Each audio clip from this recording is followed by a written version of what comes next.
Okay.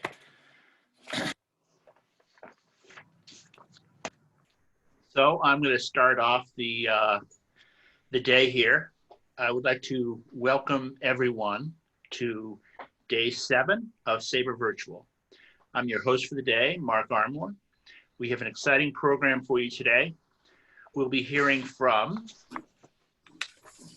Mitch Nathanson from Tell Some to Tell All, how we went from Brosnan to Bouton, and then a panel on Arnold Hano featuring John Leonoudakis and Gene Ardell, and Karen DeLuca Stevens on A Heck of a Game, and David Paulson on baseball's impact on U.S. stamp history. Please know this session is being recorded and will be posted online on SABR's YouTube channel afterward. If you do not wish to be recorded, you are free to leave the meeting now. In order for us to stay on time today, we'll be taking all questions in the Zoom chat function on the side of your screen. Type in your question in the chat window and the speakers can answer when their presentation is over. Thank you for joining us for SABR Virtual. We hope you enjoy the show. Leading off today is Mitchell Nathanson. He's the author of a new book, Bouton, The Life of a Baseball Original. He's a 2-time winner of the McFarland SABR Baseball Research Award for articles on baseball's antitrust exemption. He is a professor of law at Villanova University School of Law and the author of God Almighty Himself, The Life and Legacy of Dick Allen, 2016, A People's History of Baseball, 2015, and The Fall of the 1977 Phillies, How a Baseball Team's Collapse Sank a City's Spirit, 2008. With that, take it away, Mitch. Thanks, Mark. So everybody can see my screen now that I'm sharing? Yes. Yes. Yes. Okay, great. Okay, so thanks. And as Mark said, I'm going to talk about how we ended up with Ball 4. And I'm going to talk a little bit about the time between Jim Brosnan's long season and the release of Ball 4 and get into some of the things about how that came about. So in order to do that, I have to talk a little bit about World Publishing Company, which was the publisher of Ball 4. Now, World Publishing was a popular publisher, but it was a niche publisher out of Cleveland that, ironically, given that it became mostly famous for publishing Ball 4, before that it mostly published Bibles, which is something you don't think about when you think about Ball 4, obviously. But it was bought out by the Times Mirror Company and relocated to New York in the early 60s, and a new editor-in-chief was put in place, a guy named Ed Kuhn, no relation to Bowie that I know of.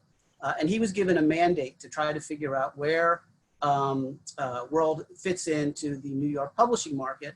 And the one thing he was told was, it's not going to be Bibles. So he tried a lot of different things here and there, had some successes, kind of hit or miss. But one book that Kuhn really loved was Jim Brosnan's The Long Season, which came out in 1960. And, we think about Jim Brosnan's books as really the first tell-all, although it's pretty mild. But the thing that Ed Kuhn really liked about this book was that it was really a fish out of water story. And, he liked that Jim Brosnan was a worldly guy and was not a typical ball player. And so he was thinking, well, what if we published a line of books like this, or at least try a book like this? And this is about 1966, and the NFL is ascendant. The first Super Bowl has just been played, won by the Green Bay Packers, and he thinks, well, what if we do a long season of football? And so he approaches his friend Dick Schaap and asks if he knows anybody who is sort of a Brosnan-like figure in the NFL that would make for a good, conveyor of information on the inside. Schaap had just interviewed Jim Taylor, the Green Bay Packers running back, and he wasn't so enamored of him as he was of his roommate, Jerry Kramer, who was an offensive lineman for the Green Bay Packers. And so they settled on the idea of writing a football version of The Long Season, which turned out to be Instant Replay. And that's a book that really, if we want to look at where does Ball 4 come from, it really comes from Instant Replay more than the long season. Because in Instant Replay, that's really where you start to see the whole format for Ball 4 take shape. You've got the established writer, Dick Schaap. He becomes the editor, and the athlete is given a tape recorder and told to record his thoughts at the end of every day, and then together they form this book. The thing with Instant Replay was, even though the Green Bay Packers were Super Bowl champs, and 1967 turned out to be another great year for the Packers, Ed Kuhn and World didn't really have high hopes for the book because they thought, well, it's Green Bay and it's not baseball. And so they were hoping for maybe 20,000 sales, but the book sold tremendously well. It sold 200,000 copies in hardback, or 20,000 copies in hardback, sorry, 200,000 total, within a span of a very short period of time. It became a New York Times bestseller. And that quickly, Ed Kuhn realized he had found his niche. And so now he starts to think about his 1970 list. Instant Replay comes out in '68. And so he's starting to think, well, what's my 1970 spring list going to look like? And it's now 10 years since the long season has, since that book came out. And he starts to think, well, the world has changed in the time between 1960 and where we were at that point. What if there's a baseball version of Instant Replay? It's kind of like history collapsing itself. So he goes back to Schaap, and he asks Schaap to work on a baseball book. But Dick Schaap, who you can see in the photo here, while he was a great writer, and he really did a lot of great things, he's kind of a forgotten guy today, because I think that he did so many different things that his contributions kind of get lost in the shuffle, and he didn't really have a governor. And so while he produced a lot of great things, he also produced a lot of crap. And as soon as the checks started rolling in for Instant Replay, Dick Schaap created his own little mini empire where he started pumping these books out one after another. And he would work on the high profile books. He did one with Joe Namath. But then he would recruit his sports writer friends, and they would just put together these pretty rote books there was basically an Instant Replay version of for golf, for basketball, for tennis, for everything. And so very quickly, Schaap became World's competitor. Schaap created his own publishing house. I think it was called Matic Manuscripts or something like that. And so that forced Ed Kuhn to start looking around for somebody else. And I'll pause here for a second and say one thing to remember at this point is he's not looking for Jim Bouton. A lot of people think that, well, Jim Bouton wrote the book for money, but nobody's looking for Jim Bouton to write a book at this point in 1968. And in fact, Ed Kuhn is looking at writers, sports writers, and not ball players at all. And so after Schaap passes, he starts to look around, and he wants another guy who's kind of like Dick Schaap, who's kind of a more worldly guy, not a pure sports guy. And he comes upon Len Schechter. And Len Schechter is a guy who was a columnist at the New York Post. He had recently left there. He had written a kind of an angry screed about sports and the sports industry called The Jocks. He had actually written one of these, from the locker room books with Roger Maris. So I have a picture of it here. Roger Maris, Home Run Hero, which actually is a better book than the title would suggest.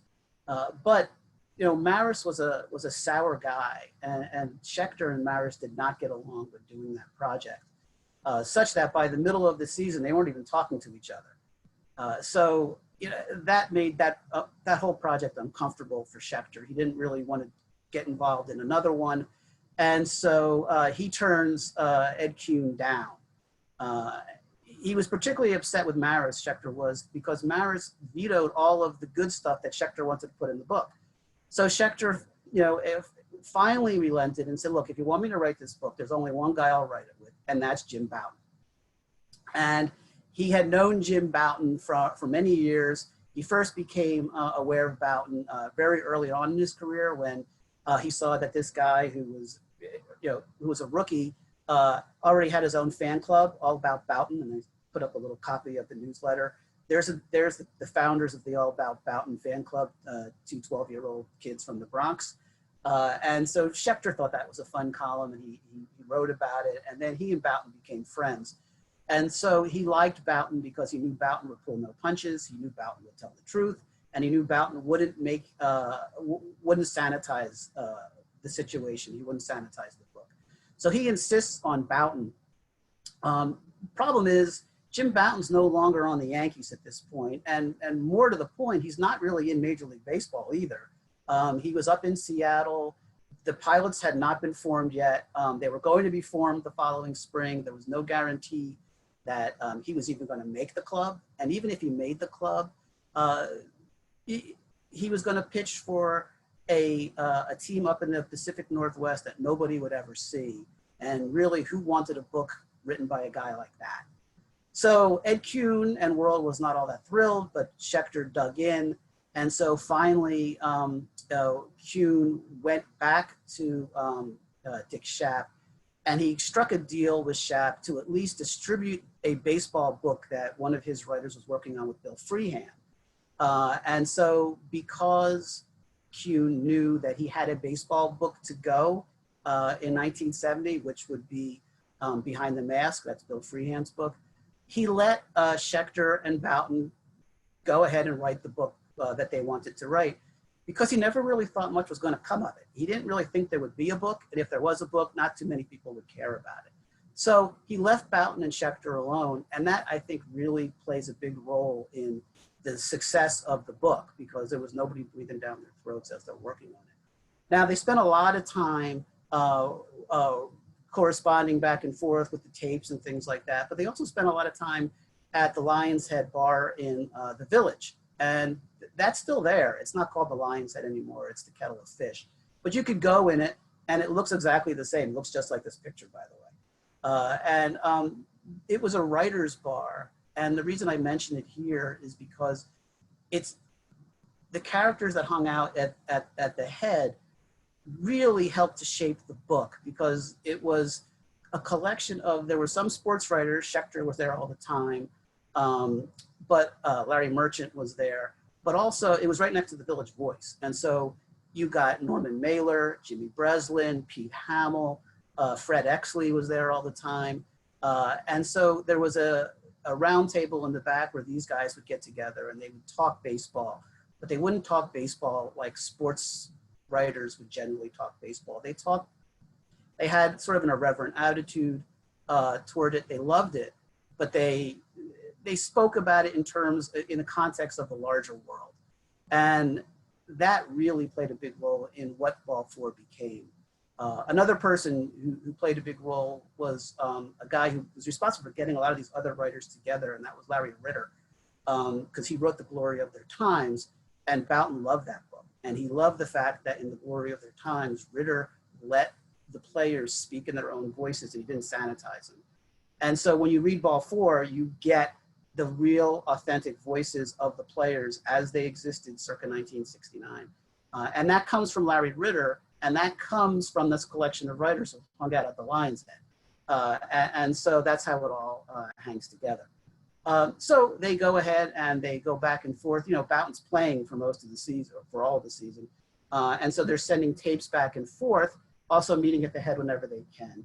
And here are the tapes. You can see there on the left, on my left, the 15 tapes, and they were an accumulation of the notes that Bouton took, that anybody who's read Ball 4 is aware of these notes.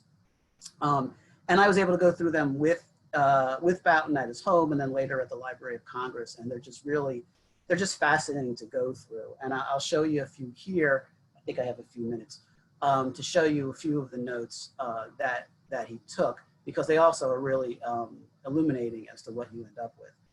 And so when you go through the notes, if you're a Ball 4 fan, the thing that strikes you first are all of these catchphrases that you remember from the book. You know, okay, you guys, act horny, hiya, blondie, you know, things like that. How do you pitch to Frank Robinson reluctantly, stuff like that. And so it's interesting. It's just fun to see them in their original format. But beyond all that, you really get a lot of Bouton's perspective on the world, on his perspective on baseball and things like that.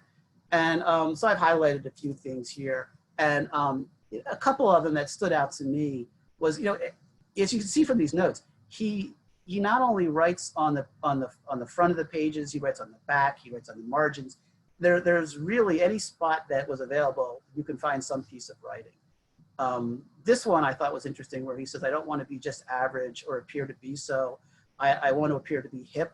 And so, you know, that really comes through in Ball 4, him trying to fit in, him trying to be something. And it's interesting that it shows up in the notes. A couple of other things that I thought were interesting that I'll highlight here. This is a note that I really found interesting, but for a reason I'll tell you about in a second. He writes, once in a while, I'll try to remember exactly how I felt as a kid and then see if I can recapture that feeling I got when I first walked onto the mound at the stadium. I can't quite do it. It was fun being a name and a star. It's that part I want to find again. I write in my book, Bouton, my biography of Jim Bouton, that later on in his life, he really got interested and became able to hypnotize himself. And part of the hypnosis process was to try to recall these earlier moments. And you know, it's interesting that this is something he was thinking about back in 1969, not in terms of hypnotizing himself, but the idea was there. And so to me, it's kind of an interesting, you know, forerunner of what he would get into later. And here's one that really just kind of, you know, these notes aren't dated, so you can't tell when he wrote them, but you can tell that, you know, there's some things that are from spring training, obviously, and he's very formulaic, but then later, appears to be later, he takes a wider view of things. And this one is an example of that, I think, where he writes, suddenly baseball didn't matter. Suddenly the book became all important. This is a book about people. And of course, that's what it became. So I have a couple of minutes left, but as I mentioned, I tweeted this out yesterday. I wanted to talk about this letter that World Publishing sent to Len Schechter. So back to World Publishing. Bouton and Schechter are writing this book, it's going well, but in the interim, Ed Kuhn, the editor who signed them, leaves and is replaced by a guy named Peter Rittner.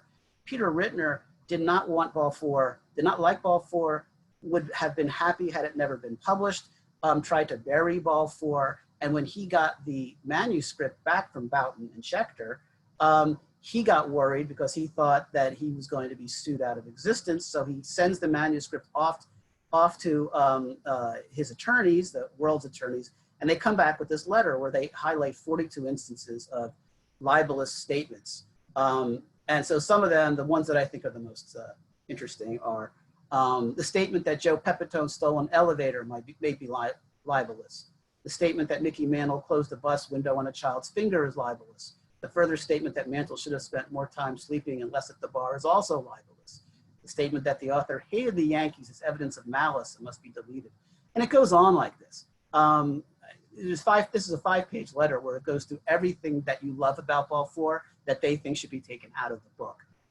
The statement that Steve Barber and Bud Dadley are deformed is libelous. The discussion of Ray Oyler's aroused condition is an invasion of privacy. Yeah, perhaps, but it's interesting and it's funny. So there's 5 pages where Rittner then writes back to Schechter saying, hey, you know, sorry about that. There's nothing we can do about it. You're gonna have to take all that stuff out. In addition, Rittner identified 74 mentions of sex, drinking, green eats, cursing, carousing, basically everything that made Ball 4 a bestseller, and said it all had to go. Bouton and Schechter restored all the edits, told Rittner that they were to publish it as is, or they were going to cancel the contract and take it elsewhere. Rittner, you know, hemmed and hawed a little bit, but eventually he gave in and he published it. Just to show you how much faith Peter Rittner had in Ball 4, here's World's 1970 spring catalog. And here's Ball 4 on page 15 at the bottom of the page under Cooking with Astrology. Now, understand that the first few pages of any publisher's catalog are full-page presentations of the big books of the year, Ball 4 shows up pretty much where they put the paperbacks, and not even one of the first books among the paperbacks. So, you know, despite Peter Rittner's reservations and his real dislike of the book does become a bestseller, as of course you know, and half a century later, here we are. And so I think it's about 20 after, and so I have more I could talk about, but I think I'll stop here and answer any questions or comments anybody might have.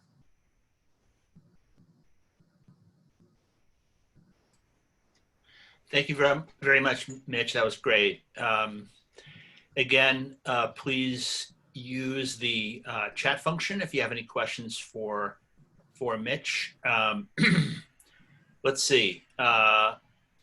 One person asked a question that probably a lot of Ball 4 fans have, which is, how can I read all these notes that you had the good fortune of reading? Well, when the pandemic ends, you can go to the Library of Congress, and they're there. It was interesting to go in there and see them because, you know, I always felt like you won't be able to touch anything, but you can. You just have to be careful. They don't let you, you know, bring a pen or anything in there.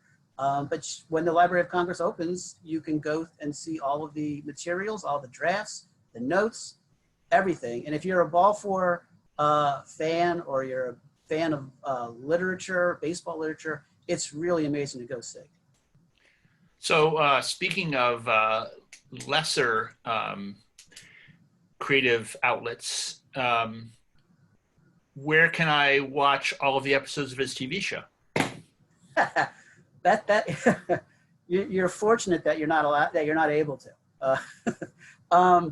There's clips here and there on YouTube, and here, but I've never.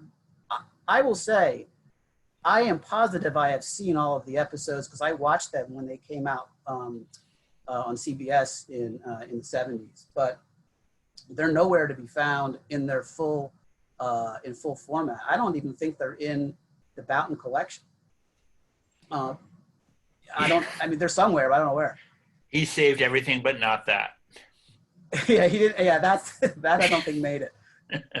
So, do you know if Jim or the publisher was ever sued? No, he was not sued. He sued the publisher, though, by the way.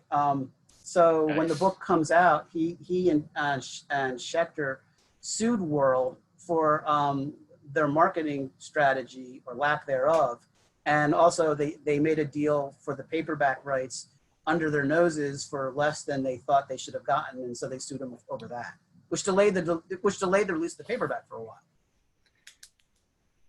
Great. So, having gone through the notes and the tapes, or at least the notes, is there anything that you saw in there that you thought, man, I wish this had made it into the book? There's a lot of really interesting observations about life in general in there. I don't know. I mean, if you look at the first draft of Ball 4, which is really just a transcription of the tapes, it's really long, and it devolves into just conversations, one-sided conversations between Bouton. He's talking to Schechter directly. And it's interesting to read about, you know, should I do this? Should I do that? Whatever. But I don't think it should go in the book. I mean, there are some stories that are in there that I guess you could say maybe would be interesting to read about. But I think generally they did a good job of putting in the best stuff. Yeah, certainly those of us who recall hearing the stories about him having an 800-page manuscript that got cut down, and reading about that as a teenager and saying, like, I want the whole thing, you know? Yeah, you probably don't. Okay. Okay, that's great. Can you say, as a final question before we wrap things up, can you just briefly talk about Bouton's what kind of stuff Bouton had written before Ball 4? Because this was actually not the start of his writing career, correct? Right. So he had written a few things. He had written a couple of things in Sport magazine, he actually had one of these columns. You know, they would have newspapers would have a ball player who's in the World Series, and they would basically ghostwrite the column for them during the World Series. Mickey Mantle had these, you know, before every game. They weren't written by Mantle. Bouton had one of those in '64, but he actually wrote it. And so I think, as far as I can tell, that's maybe the first thing he wrote. But I also will have to say it wasn't really interesting. I mean, it sounded just like the pablum that the ghostwriter for Mickey Mantle was writing. It wasn't really all that, you know, it was, we'll go get him tomorrow or whatever. But he wrote a couple of things in Sport magazine, one about being sent down to the minors, which really reads exactly like Ball 4. It's from the first sentence, it brings you into the locker room as you know you're not going north with the team, where everybody's bags go on the bus except for yours, and you wonder why isn't my bag on the bus with everybody else's? Because nobody tells you. You're just supposed to know. And so that's a really great piece. And he wrote a piece about Mexico City, the Mexico City Olympics, and his efforts to help get the United States to boycott that. So those are his earlier things. And those two pieces in particular, if you're a Ball 4 completist, those really sound like Bouton, and they sound like the Ball 4 Bouton. They're funny, they're incisive. You might say they could be a little unfair in where they get their information, where he gets his information from. But as a reader, you're happy that he did it because they're just great to read. Right, I agree. Well, Mitch, this was fantastic. I recommend that everyone buy Mitch's book. It's more of the insight that you got in the past 25 minutes. Mitch, I wish you the best of luck, and I appreciate your coming in and talking to us. Yeah, well, thanks. This has been a lot of fun, and I'll go through the comments if there's any other things I can answer. But yeah, yes, this has been great. I'm looking forward to the other ones. And anybody who has any additional questions for Mitch that I didn't get to, he's in the directory, and I'm sure he'd be happy to answer you. Yes. Okay, that's great. What a great start. So in a brief time before the next session, I wanted to mention something. For just $5, you can enter the SABR Virtual raffle and have a chance to win baseball memorabilia. Go to sabr.org/virtual meetings and link to the raffle page. Winners will be announced on July 26th. I bought a few tickets myself, so I'm a little hesitant to ask people to buy some, but this is sort of my job, so I'm afraid that you actually should buy some. So please do that. And I think it might be a minute or two early, but I think I'm going to start the next panel. The next panel, or the only panel, I guess, of the day, is concerns Arnold Hano. It's called Baseball Then and Now, Arnold Hano's 94 Years in the Bleachers. I'm going to introduce the moderator, and then I'll let her introduce the rest of the panelists and the panel itself. Jean Hastings Ardell is the author of Breaking into Baseball, Women and the National Pastime, and the co-author of Making My Pitch, a Women's Baseball Odyssey with women's baseball pioneer Isla Borders. Her work has appeared in the Los Angeles Times, the Sporting News, Elysian Fields Quarterly, Nine, and many other publications.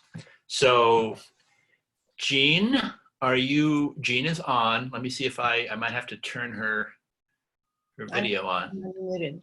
Oh, okay. You're on, okay, and yes, okay, so take it away. Thank you, Mark.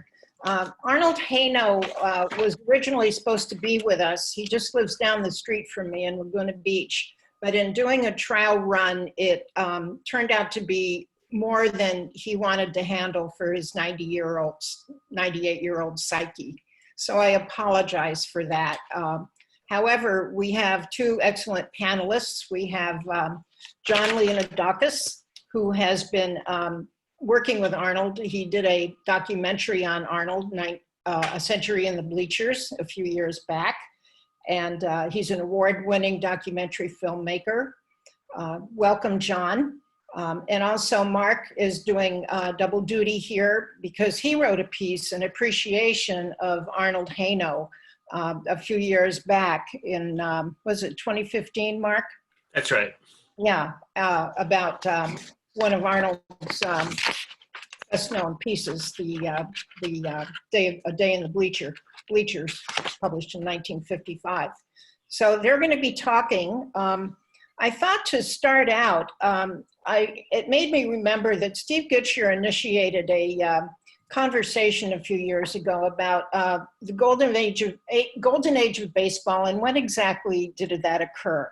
Was it the age of Babe Ruth in the 1920s, the 1950s, which is almost always looked back at as a golden age of whatever, or even the 1970s when the game was fully integrated? There were plenty of good teams, Hall of Famers to be, and good pennant races.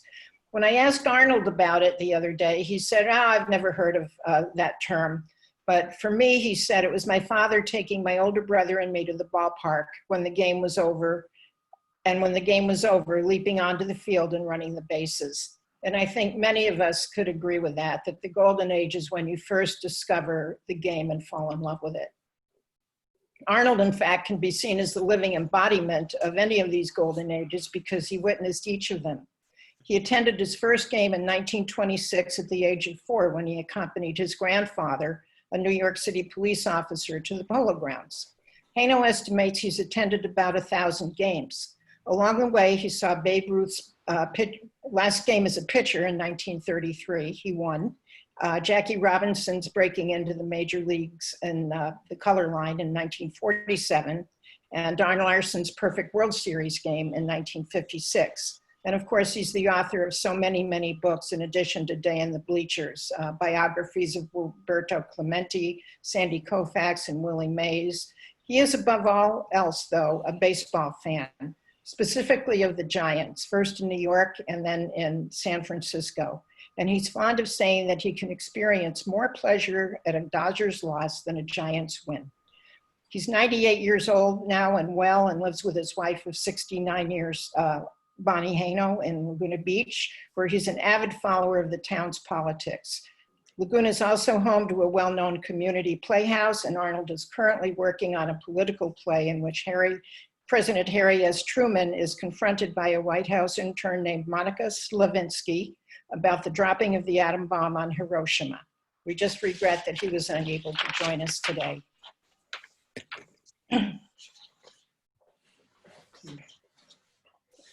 Mark? Yes. You started out as the talking about your encountering Arnold through Sport Magazine.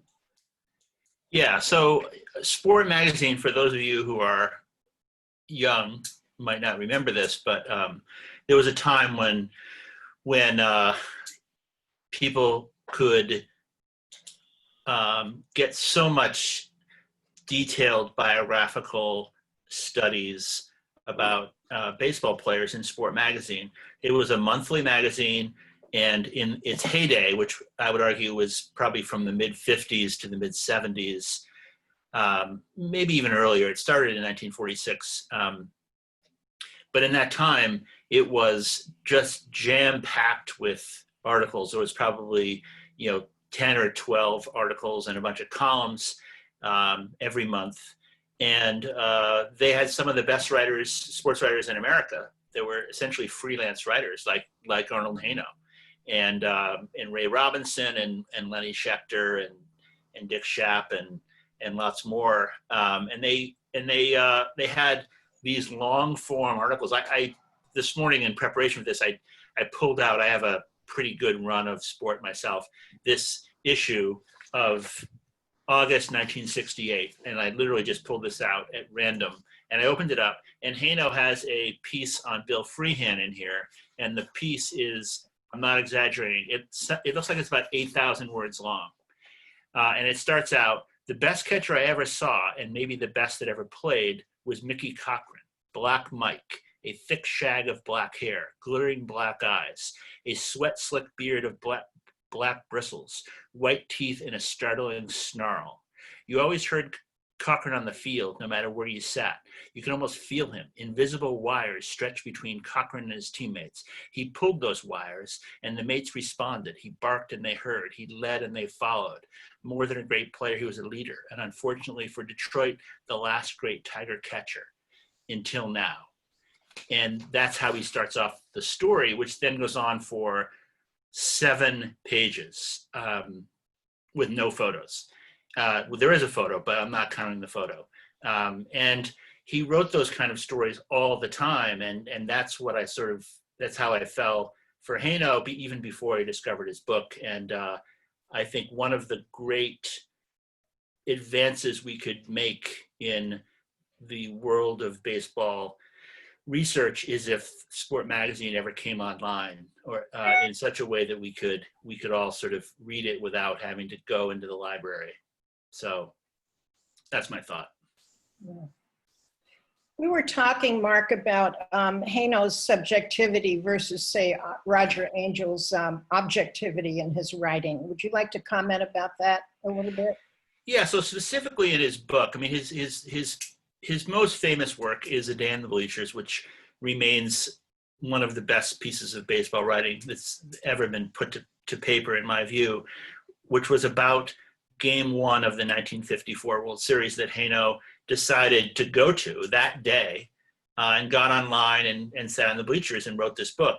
And what I absolutely love about the book, even from the first time I encountered it and into this very day, is that he writes as a Giants fan. He is a complete partisan.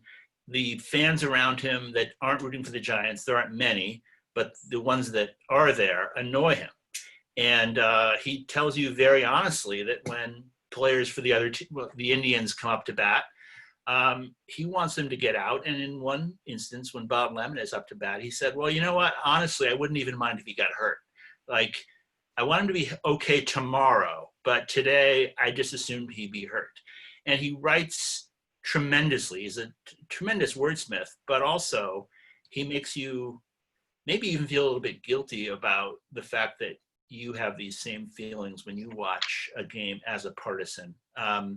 Angel came along a bit later and is equally tremendous, but definitely much more objective than Hano was, at least then. Yeah. Another thing that I noticed was something Roger Kahn said about Hano's writing, and it had to do with A Day in the Bleachers. And Roger Kahn said, when this book first appeared, I was struck both by Arnold Hano's writing style and his daring. The writing is what amateurs call effortless. Everyone who has written seriously knows that sustaining a flowing style is as effortless as cleaning the Augean stables with a water pistol, end quote. And I've talked to Arnold about that. He was a relentless critic of his writing, but he never doubted himself. He wrote with a freedom that showed where he started out. Basically, he and his older brother used to read the tabloids about the latest grisly mob murder in New York City and rewrite them and distribute the sheets to their neighbors. And that was his entry into journalism. So it was very informal and very on the street and off the cuff. Mark, do you have anything else to say about Arnold and his writing style before we move on? Yeah, I mean, he was just a terrific writer.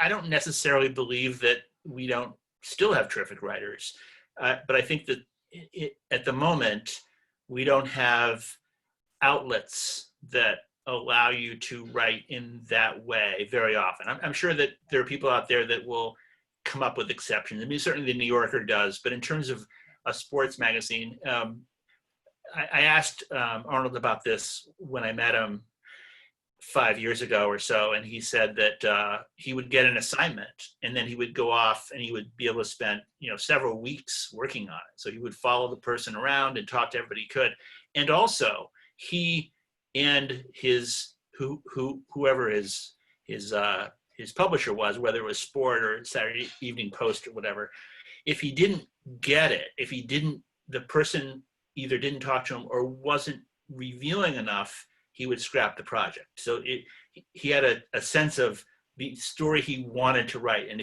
if that story wasn't there, he would move on to something else. Okay, good. Thank you. John, your documentary on Arnold, A Century in the Bleachers, you said you were struck by the vast scope of the elite players that he witnessed over the years. Can you talk about that a little bit? Yeah, he had a great story. He was doing a story on Dick Stewart with the Boston Red Sox, and they were walking on the field before the game, and they passed a couple of kids talking about Rogers Hornsby, and one of the kids said, "Who was Rogers Hornsby?" This was somebody Arnold had seen play. And Dick Stewart, who had quite an ego, turned around and said, "Rogers Hornsby was a Punch and Judy hitter." And then he turned around and he and Hano started walking again. And Hano said, "Dick, you never saw him play, did you?" He said, "No, I didn't." He said, "I saw him play. And there were two sounds when Rogers Hornsby came to the plate. The sound of him crushing the baseball and the sound of the ball hitting the fence. He was maybe perhaps the greatest line drive hitter I've ever, and maybe the best right-handed hitter I've ever seen. So it's not right to call him a Punch and Judy hitter." And I love this story because it involves Dr. Strangelove, Dr. Strangeglove, I should say. But you talk about Hano being witness to the golden ages of baseball. He was at the 1941 World Series when Mickey Owen dropped the third strike, and Arnold said, "That pitch, it should not be blamed on Mickey Owen. He got handcuffed trying to handle a spitball." So it's great to hear someone who was sort of had boots on the ground right there. And of course in '54, he's at game 1 of the World Series and Willie Mays' catch. '56, he's there for Don Larson's perfect game. And in '62, he has the assignment of being in the losing locker room of every game of the World Series in 1962, which of course ends with the heartbreaking 1-0 loss, the Giants to the Yankees. And Hano is sitting in he wrote a beautiful article called Tension and Torment. And he's sitting with Jack Sanford, tough as nailed old school starting pitcher for the Giants, who ended up losing the game 1-0. And he's sitting there with him listening to the game and the game ending and the Giants kind of filing in, and he's writing, sort of beautifully what Jack Sanford is going through and what some of his fellow players are talking about. And Arnold off the cuff mentions, "Don't you think you should go over and congratulate Ralph Terry?" Imagine a reporter saying something like that. And he goes with Jack Sanford into the Yankees locker room where they're hooping it up. And there's this touching exchange between the two pitchers, and that they sort of embrace, and you can see this sort of brotherhood thing going on between the two of them. And so those kinds of stories, and so that was an article he wrote for Sport called Tension and Torment, and it's in one of the compendiums. I forget which one it might be, and maybe it's the Fireside Chat. But I also made a little mini documentary about that. It's on the Vimeo on Demand / The Sweet Spot, and you can go and watch it there. But the other thing I said, "Arnold, you've seen so much baseball." I said, "Give me Hano's all-star team. The best players you saw at each position, with the proviso that you had to seen them play." So I'm going to run them down for you here very quickly. And by the way, there is a video of him doing this, and Gene will share the link and the password to it so you can all watch and hear Arnold sort of talk about why he picked the people he did. So catcher, Mickey Cochran. First base, Bill Terry. Second base was an odd choice. It was Bob Davies, who never really played Major League Baseball, but Arnold played against him in college. Bob Davies, of course, he said Bob Davies was the best second baseman he ever saw. He could hit like crazy. But of course, Bob Davies, I think he's in the Basketball Hall of Fame, and he ended up having quite a career in the NBA. And I think the Rochester Red Wings, that was the team he was on, and they won the NBA championship. But that was Arnold's favorite second baseman. Shortstop, Ernie Banks. Third base, Mike Schmidt. Left field, Ted Williams. Center field, Willie Mays. Right field, Babe Ruth. Starting pitchers, Lefty Grove, Nolan Ryan, Carl Hubble, Bob Feller, and Sandy Koufax. Long relievers, Hugh Casey. Closers, Hoyt Wilhelm and Mariano Rivera. And the manager, Casey Stengel. Very good. Thank you. One of the things that struck me about Arnold's career is that he was ahead of his time in noticing that players of color were not treated the same as white players, and wanted to do something about that. It's a topic that's on our minds a lot these days, as you know, and I'd like us to talk a little bit about that. For example, when I was talking to Arnold about A Day in the Bleachers, we were talking about racial issues, and he said, you know, the woman in the red hat that was a Dodger fan that was so annoying and sitting behind me that day and rooting for the Dodgers was a Black woman. But he said, in that case, I didn't think it was appropriate to mention that. So I didn't. I toyed with it, but I didn't do it. So John and Mark, would you like to chime in on some observations about his advocacy for Black players and other players of color, Latinos? Well, I guess I can say a couple things. Probably the best way he advocated is he just wrote about them very glowingly. This is true in sport in general, that I would guess that their most frequent cover subject was Willie Mays, probably a dozen times or more. And certainly Aaron and Clemente, the same thing. It was probably 2/3 of Baseball magazine in the 50s, and then gradually evolved into being mostly football, I think, in the 70s, or maybe much like America. One thing he wrote that was probably has gotten a lot of attention recently is he teamed up with Felipe Alou, I believe in 1963, and wrote an article about that Latino players needed a Bill of Rights. Alou was the putative author, but I'm sure Hano worked with him quite a bit. So it was something that was on his mind a lot. He wrote about segregation in spring training as early as the late 50s. I think that he kind of wore it on his sleeve. I think he often, when he was talking about his favorite players, they would be just as likely to be Black or Latino as white. Yeah, thank you. John? Well, one very interesting comment about the woman with the red hat, who was an African-American, in the $700 edition of A Day in the Bleachers, which was available through Arion Books, it might still be. There are illustrations by world-class artist Mark Ulrichsen. Done a lot of covers for New Yorker magazine. And he actually does an illustration of the fans in front of Hano. And there's the woman with the red hat, but he has illustrated her as an African-American. So I thought that was very interesting. But the additional thing was, when I was making the film, and I knew that Arnold had been an advocate, as had been Sport Magazine. Sport Magazine was very much an advocate for athletes of color, very much more so than Sports Illustrated at that time in the late 50s and early 60s, when Sports Illustrated was very waspy in terms of its content.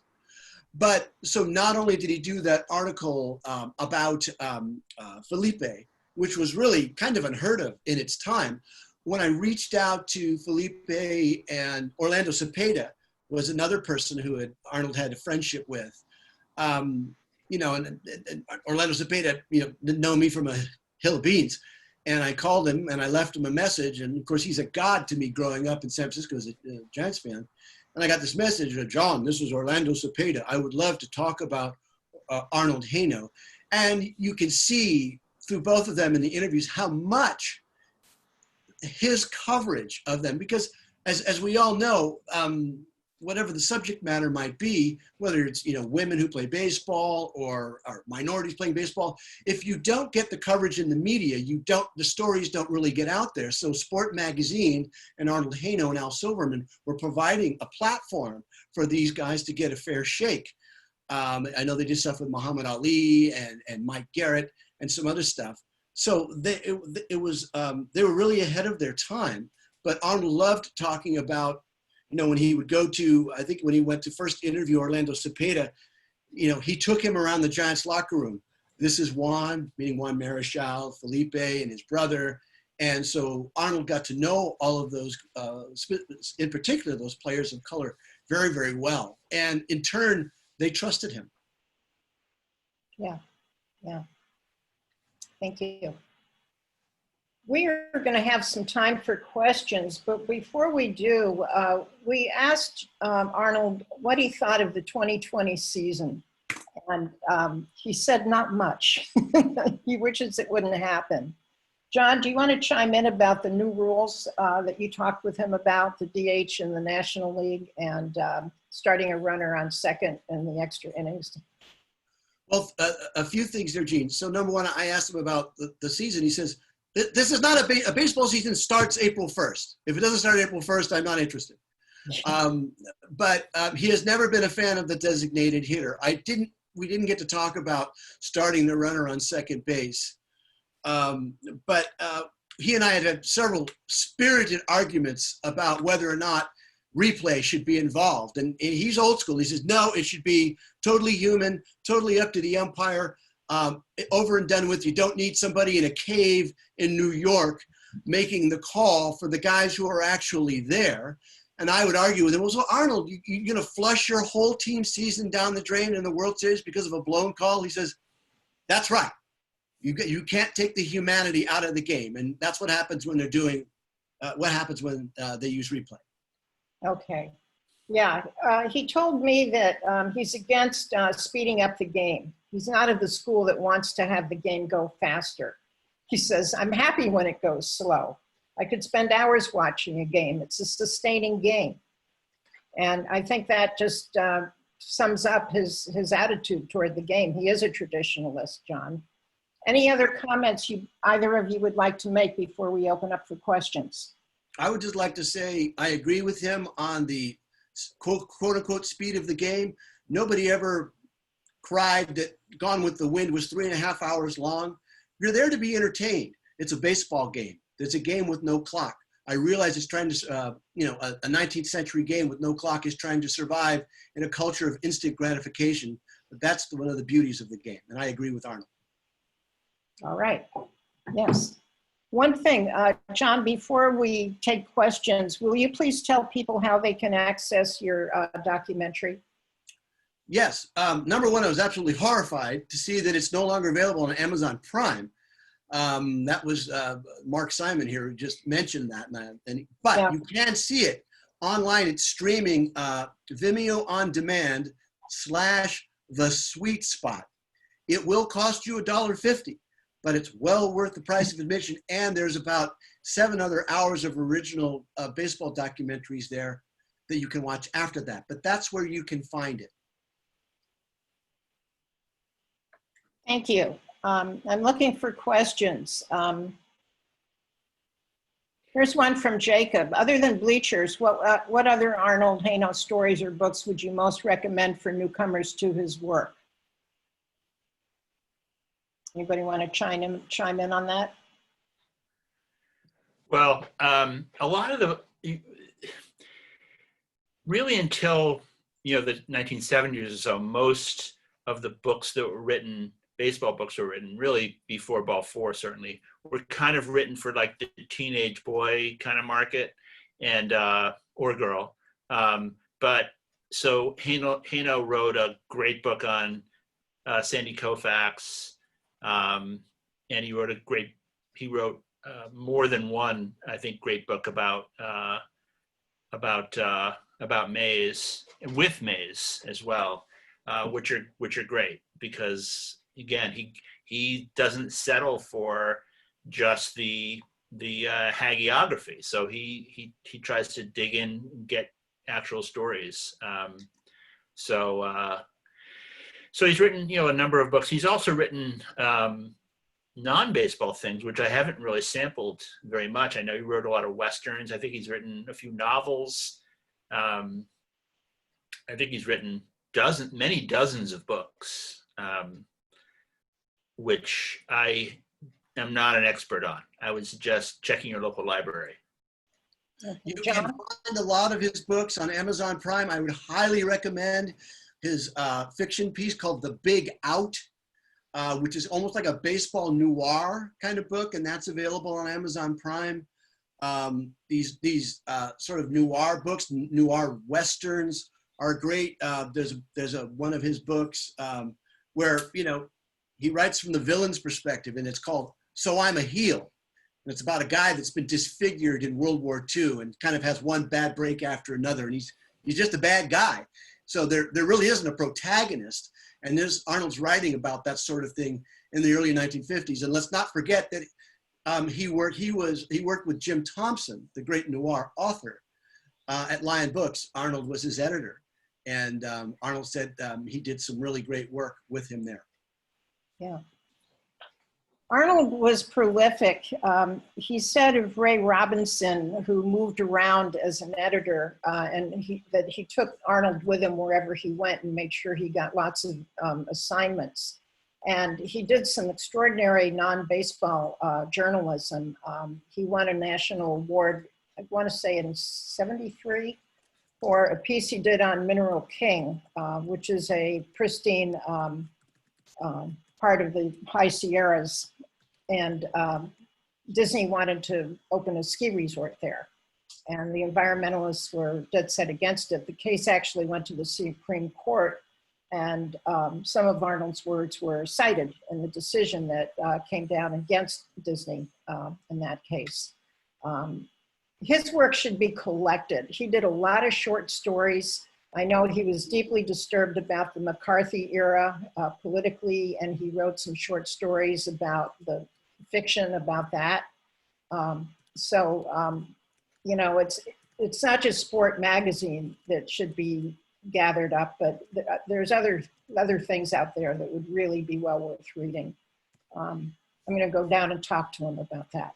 Yes, Mark. No, I'm sorry. I was stretching. Oh, I thought your hand was up. Anybody have any other questions? I'm not seeing anything here. Well, this has been a lot of fun. The last thing I would add is I would recommend that people, if you haven't read A Day in the Bleachers, which I can't imagine, but if you haven't read it, you are very lucky, because that means you have great stuff to read. So I consider that good news for you. But I would also check out, there's a handful of anthologies of Sport Magazine that you can get in any used baseball book site that Arnold is in, old Sport magazines, the stuff that John mentioned, certainly. So read Arnold Hano, that's my advice. Yeah.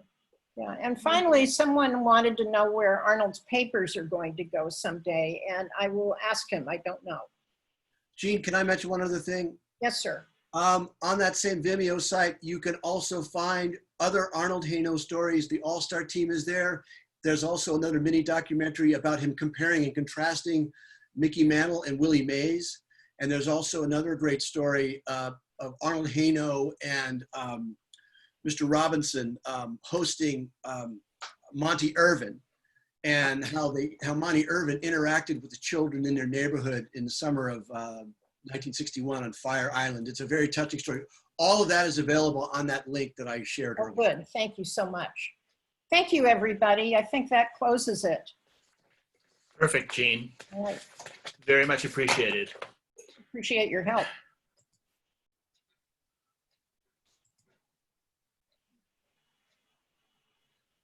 Okay, I'm going to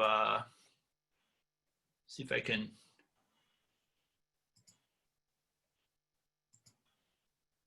do this right. I'm going to, let's see. Thank you very much to Gene, which I really appreciate you adjusting to Arnold not being here. Before we get to the next session, I wanted to remind everybody once again about the SABR Virtual Raffle. You have a chance to win a lineup card autographed by Tony Gwynn, a vintage Hank Aaron figurine, and other baseball memorabilia prizes. Go to sabr.org/virtual meetings and find the online raffle bullet point. Winners will be announced on July 26th.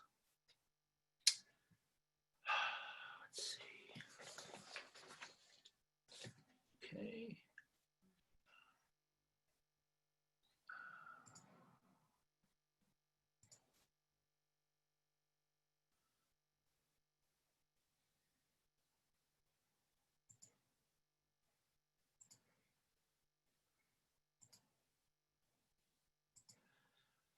Okay, I think that I see Karen up there, so I'm going to introduce her. Is your audio on, Karen? No, it is not. It is now. It is now. Okay, great. So Karen DeLuca Stevens is a writer of Boston stories and the producer of a documentary film called One Heck of a Game. She's written a screenplay, Heading Home, based on the true story of a 1937 youth baseball team and the experiences of Italian-American immigrants during the Great Depression. She's also working on a biography of Bob Watson for the SABR Bio Project. I'm very happy that you're here today, Karen, and take it away. Thank you very much. I hope I do this correctly. I did a run through. Let's see if this video starts up.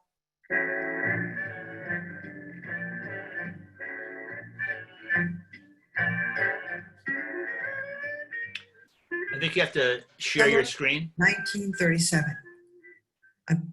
Continues to suffer the ravages of the Great Depression. Amidst this uncertainty, President Roosevelt embraces baseball to project optimism, hope, and unity. In a neighborhood of Boston, 10 friends form a baseball team. On August 18th, they play the game of their lives in Fenway Park. This is that story.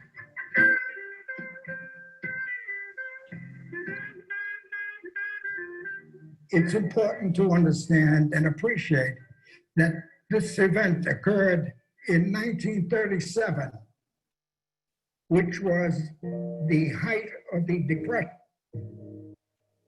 I say that because all of the players here, 12 and 13-year-old players, were sons or grandsons of Italian immigrants, many of whom were barbers, tailors, bricklayers, laborers. But in 1937, most of these talented people were out of work.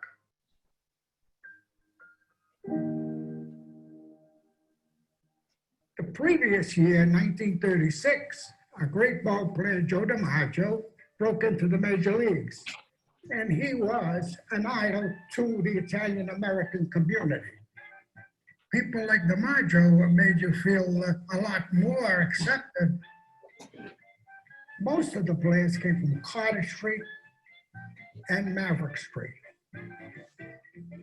We would meet on a corner.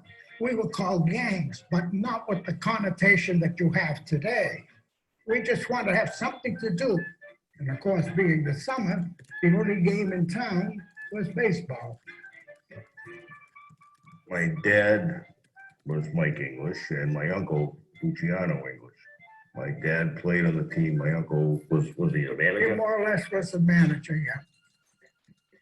So we'd go down to Marina Park, which was, I'd say, affectionately called the dump, because it wasn't maintained too well. The dump was very close to the airport, and we could walk to the airport from the dump. We played it when I was a kid. You know, we would get together, different street corners, would play against one another. It was pretty run down. Nobody was taking care of it at that time. For my father to be playing baseball, he realized very early on that he had two paths to choose. And he didn't want to go the path that he was seeing some friends and family going. He knew it wasn't going to lead to anything good. At a time when his family was having to find ways to pay the bills and make ends meet and stay together, baseball was also an opportunity to have something to do that was going to take him out of the neighborhood. It gave him something that he knew he could call his own. It took him away from that street every day for hours a day. I think it was just a really broadening experience for him. My father was Al Porzio, often called Funzi. He was one of the young managers of this team. A fast runner, somebody who steal bases, very agile. But I recall this photograph we had when we were kids. It was fun to hear, especially when I was younger, to hear about him when he was younger. And the photograph was something that he could point to and point the guys out, tell me who they were, what they played, how we knew them. In our town, because of the Depression and so forth, there were a lot of, what would you call them, the wise guys. They were around, but there were opportunities, pitfalls that you could get into, because you'd be hanging on the corner, and sooner or later somebody would ask you to run an errand, and you'd become involved, as they say. A lot of people didn't make money, made money in different ways, weren't exactly legal. He knew, I think, at that young age, it was going to give him a chance to kind of break away from some of what he was seeing. He was going to be around guys like himself who had interests that he had. They played baseball to stay out of trouble. When school was out, don't forget, we're 12, 13-year-old boys. The Boston Park Department formed the City League. My father was one of the men that started Little League Baseball in East Boston. Back in the early 50s, he was the manager of a team in the city yards. He was usually the guy who gave the talk, the pep talk. Each park had teams. With that in mind, we joined the Class D League as the McKay Pals. Now, here's a good question. I don't know how we got the name McKay Pals. It might have been Lucci, or it might have been your father. Maybe you can help Mike on that one. Did your father ever tell you how we got the name? Yeah, he did. I remember him telling me, one of the guys, I forget who it was. So we're all pals. So they named it the McKay Pals because they played in the McKay schoolyard. That's how the name evolved, but I don't know who breathed it up. I'm not gonna. Yeah, I don't know who gives we'll give the credit to Lucci. Maybe. Yeah, that sounds something like he would do. We didn't have much equipment. They had to get Shoes. uniforms. Yeah, you had to get uniforms. So they all went around and scrounged up uniforms. And I was fortunate. My father was a milkman because he slept during the day. In those days, the milkman worked from 2 in the morning to 6 in the morning delivering milk to the homes. So he wasn't ready to go and watch us play. But he always provided us with some balls or a bat or a glove. You had the glove, you had to sleep with it. You know, if you lose it, you were out of luck. I know my grandfather, I think he used to use his brother's old cleats, and they were a little bit too big for him. So he used to stuff newspapers in there so that it wasn't awkward. They all would leave their gloves out there, and then the other team would use them.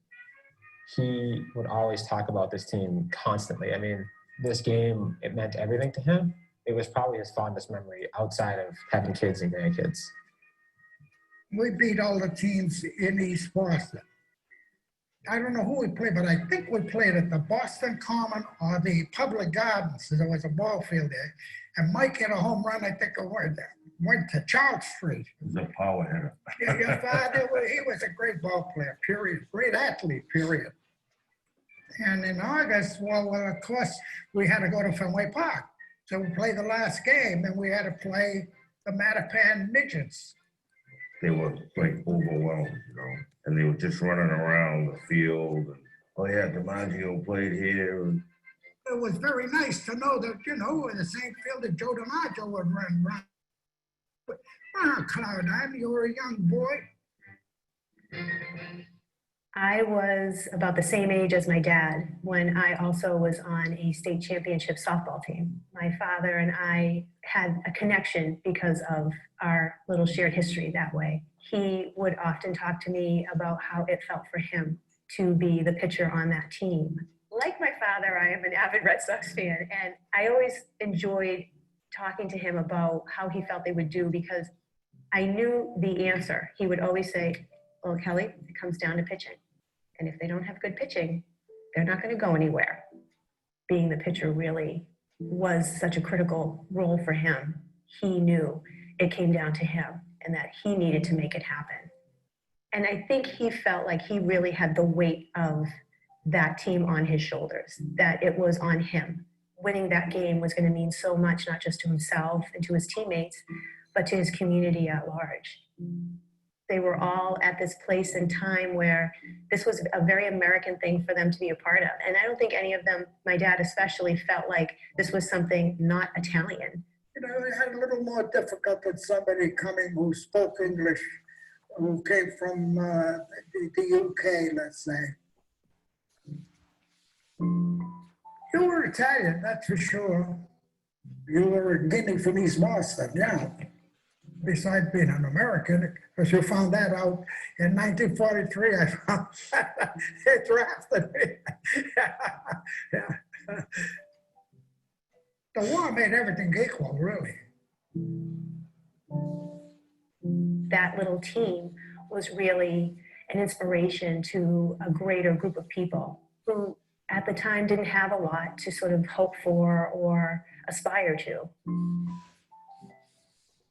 These little boys really embodied so much for everyone, not just other kids their age, but their parents, their aunts and uncles, the other people in the neighborhood who were supporting them and cheering them on. The team that he played with, this team, like they were so together and they really cared about was winning and playing that they didn't think about anything else. He said they rounded them all up and they started the game. That team scored 5 runs in the first inning. Babe got a little wild, who made an error. But see, they got to hit 4 runs in the first inning. Okay, we got the 5 runs. Okay. There you are, see the memory? Oh, yeah. That's the Okay. lineup. But we chipped away at the lead, and it was a tie game. My dad, one thing he told me was he hit a ball off the left field wall. He said, he used to tell me there's a dent in there from when I hit it, because I remember when it hit. So his hit might have, I wouldn't be surprised if he drove in a run, but we were more in awe that he hit it that far. Mike did it again, you know? And then my uncle, my dad's brother, Luciano, Uncle Lou, we called him, got them all together, and he says, you guys want to win this thing? You're going to stop playing baseball.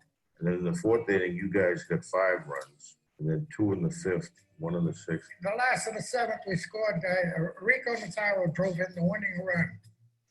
My grandfather had always told me that he hit the home run to win the game, but I'd never seen it in writing. There was 2 outs in the 7th inning, and it was a tie game, and then he hit an inside the park home run. That's pretty awesome. To hit the one hopper to the fence was, I think, just icing on the cake. You know, he's a little guy. I mean, I always questioned that. Not that I didn't believe him, but now that I'm hearing it that everybody did it, I'm like, it's pretty cool. I'm really proud of him for that. So it was 8-7 was the final score, 8-7. Yeah. It's a heck of a game. Matter of fact, I said we played the best, we were the most exciting game, I think.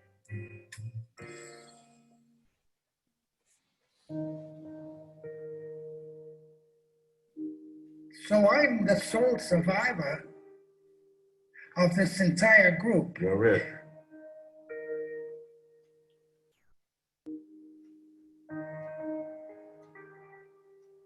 My dad was always in good shape. He used to run, he used to walk all the time until he was in his 80s. A couple of weeks before he died, we were sitting down talking. He told me that he got a 4-year scholarship to go to Florida University to play football, and he didn't go. And I said, why didn't you go? He said, I was the only one in the family that was working, so I couldn't go. And he stayed at work, and he was supporting the family. And then shortly thereafter, maybe say like a year or 2 after, he got drafted. He went to war. Like I say, he gave up his promising, more or less, football career to just stay home and take care of the family. And I didn't find that out until a couple of weeks before he died. I never knew it. Never told us. My mom tells me all the time that my grandfather and I would roll baseballs back and forth to each other on the ground. That's sort of my first, I guess, introduction to baseball. I don't remember that, obviously, but I do remember it being a big part of our relationship. His whole life was me and my sisters, and baseball was a big part of that. So, especially for me, obviously, because he taught me how to play, and he just passed away a few months ago, so it's a little hard for me, but You know, my father passed away when I was 1, and he stepped into that role. You know, I never really lacked that male figure because he was always there. He was everything to me. Given when my dad was born, he, without hesitation, enlisted into World War II. And obviously that meant putting his dreams aside. Everybody went. It wasn't just a matter of how many were from urban areas, and most of the Italian Americans lived in urban areas. So they made up a big portion of the draft. All of the players went into the service, and one of them gave his life to his country. Dominic Capecci, our first baseman. Yeah, he died, he got killed in action in Europe. My father's brother, Yeah. Luciano, he was in the Navy in World War II. And he Did Lucy go in the Navy? Yeah, he got shot in the face. Yeah. He got shot in the face. He had a Purple Heart. Like most men at that time, he made a decision that I don't think he would ever go back on and change. He knows that the decision he made to enlist and to serve was what he was meant to do. My father was a tried and true Red Sox fan. There is no doubt about it. And I knew that from an early age. So my dad passed away in 1996, and he never got to see them win the World Series. And I remember when they did win, there was a sign that someone held up in the stadium and it said, "Rest in peace, Babe." And I know that they were saying it about Babe Ruth, but they were saying it about my dad too.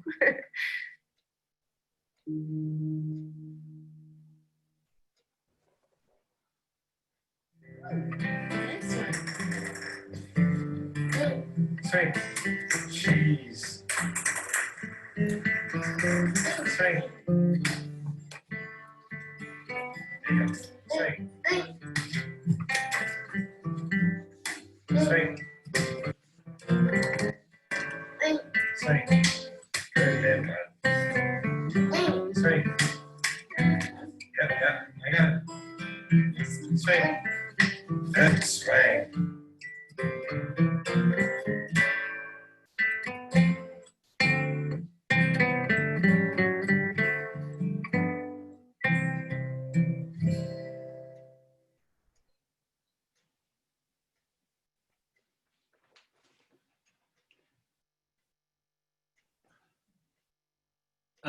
That was great, Karen. Do you have things to say? I guess any questions that anybody might have about the making of the film or the inspiration for it. I don't know if you'd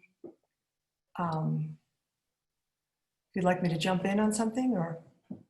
Let me see. I'm going to go through the questions, but in the meantime, maybe I'll say, when did you start working on the film? Because I was trying to do the math in my head that person that you, and I apologize, the one who said he was the final survivor, he's got to be 95 at this point? Yes, he just had his 95th birthday. He's still living. Wow. We did, well, this actually, the documentary, this one, is a spin-off of a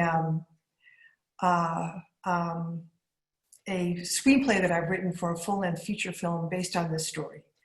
And I was invited to present that project at a conference last fall. So I decided to do a short documentary, which would just feature the baseball game part of it. I had met some of the players beforehand. As Nazaro mentioned, Rico Nazaro, I met him before he passed away. And then I just went out and interviewed over a weekend Pete and Mike, Giulio, Kelly Russo, and then collected all these photographs, that archival photographs, as well as personal photographs, and just put together the story of the arc of these guys when they were kids, you know, coming from an Italian-American background during the Depression, not really having baseball gloves of their own or baseball bats of their own, teaching themselves more or less how to play this game that was being played in parks right across the street from them, which was really on the edge of Logan Airport.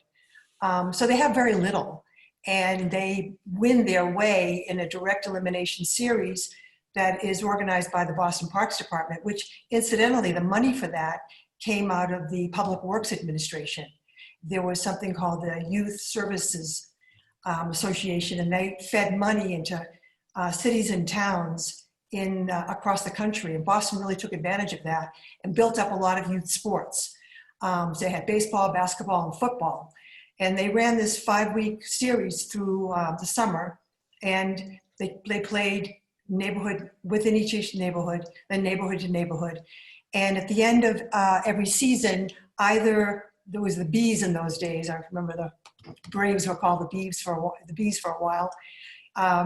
The ownership of the Red Sox or of the Boston Bees opened their stadiums for the final game, and they had these 3 classes: Class C, B, C, and D, I think, and they were the 12 to 18-year-olds, and they had 3 games, and they actually featured it in the Boston Herald, the Christian Science Monitor, the Globe, all had articles about it with box scores. So given that it was the games were played during the Depression, you can see in one of the photographs where they show a picture of Boston Common. A lot of unemployed men, essentially, would come out to watch these sporting events because they had no place to go. So they would get dressed up and they'd leave the house every day. And so in addition to baseball that summer, they had sports for girls as well. And they were well attended. People would watch them. So anyway, the impulse to do it was when I just realized one day, looking at the photograph, that it was summer 1937, and they were all about 13 or 14, 12 years old. So they graduated from high school 4 or 5 years later, and they walked right into World War II. So this was a group of kids that probably would have, and I know in the instance of the pitcher, he was actually ready to go to a minor league team the summer, I think summer 42. And there was the Pearl Harbor attack in December 41. They graduated from high school in 42, so that was the end of that. So it was interesting to me that a lot of men of that generation, had to postpone or not at all have the potential for a Major League Baseball career because of the war. So I was moved a lot by their sacrifice, essentially, because every kid has a dream. They clearly had a dream, which was fueled also by the fact that they got to play in Fenway when they were kids. So can you just tell briefly, so you grew up in Boston yourself? Yes. And so when did you sort of come to know this story? How did this story get presented to you? Babe, the pitcher is my dad. Right. Yeah, so I lived this story my entire life. My father is my sister's Kelly. She's a little younger than I am, so she came along when there was more girls in sports. I grew up in a generation where we could play basketball, but that was about it. So she actually got to play softball. But my dad, I think there are photographs of me in diapers catching a baseball. So we grew up with this story about this team. And when he would take us to Fenway, he'd say, "See that mound out there? That's where I stood." So that was also impressive to me, was that they were kids and they played Major League Baseball rules, all of them, because Little League hadn't been formed yet. So the modification of the rules that were later instituted in Little League Baseball, or what was called then, Pony League, were not in existence then. So they played full Fenway size game. They played 6 innings versus 9. Great. So did teams like this continue like into your childhood, or was this sort of a relic of pre-war Boston? Yeah, I think what happened was Little League. I think one of Ed Porzio mentions that his father, who was manager of the team, then goes on when he's after the war, comes back from the war in the early 50s. He then organizes, one of the people who organizes Little League Baseball in Boston. So my brothers who were in that age group, they played Little League, minor league, Little League, and baseball until they got to high school, and they played high school baseball. So this particular park league, this group of kids from maybe 12 to 18, that became Little League baseball. Park league baseball still exists, as we all know. That's, post high school age groups. And the photo at the end, which shows some of the members of this team, that's post World War II, coming back from the war and still playing baseball in the park. What happened to the McKay School? It's still there. Yeah. Is there a recognition of the team anywhere on the wall? No, this is just actually, and I want to thank SABR for this opportunity. This is really the first time that it's been shown in a venue outside a very small one last fall. But they are interested. COVID has interrupted everybody's lives, but as soon as we get back into a regular schedule, we want to show the film to the kids at the McKay School, because East Boston continues to be an immigrant neighborhood. The ethnic makeup of the immigrant families who live there now are different from my father's time and my own in particular. My dad was pretty much all Italian. I was more of a majority Italian, some Irish, and it shifted now into maybe Dominican, Latinx, and kids from those backgrounds. But it continues to be in part an immigrant neighborhood, but it's also been subject to a lot of gentrification in recent years because of a lack of affordability in downtown Boston and its accessibility to downtown because of the subway. East Boston's been a community that suffered its own woes and because of the impact of the growth of Logan Airport. So it's been squished a little bit from a lot of sides. But this neighborhood where these kids live still is managing to breathe and push on. Great. I've spent a lot of time in Boston, including playing baseball myself. But this would be the 80s by then. So one final thing. I invite you to stay on, or at least to read the chat, because it's filled with praise and for you about how wonderful this is. But the one last thing, what are your plans for the film from here? Is this going to be something you're going to host somewhere online, or is it going to be available in some other way? Yeah, well, I've actually submitted it to film festivals. There are several that have a documentary category, and it's been accepted into 2. Hopefully they will proceed in whatever format, either virtually or a combination of virtual and in person. One will be in Jamestown, New York, sometime in August. And the second one will be in Chagrin Falls, outside of Cleveland, Ohio. I'm waiting to hear about a couple of film festivals from the Boston, New England area. I'm hoping that Hometown Spirit inspires people to include them in there and Right. those festivals as well. So that's the next step that I'm taking.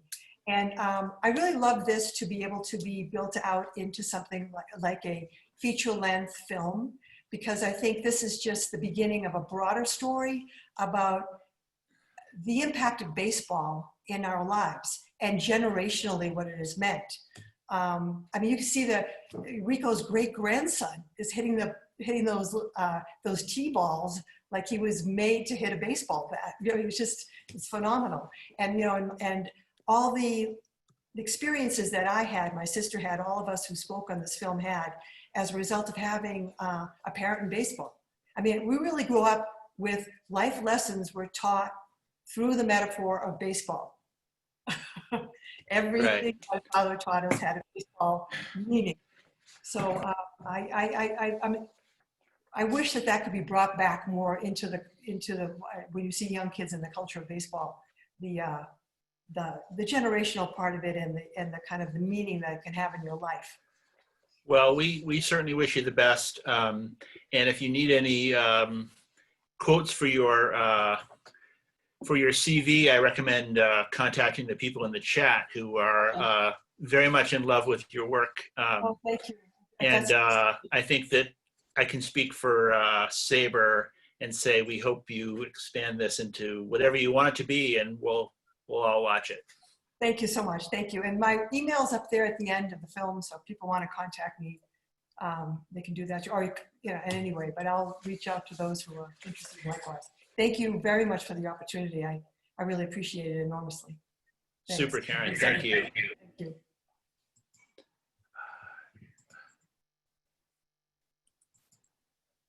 Okay, well, that was fabulous. That was just fabulous. I want to, I think I see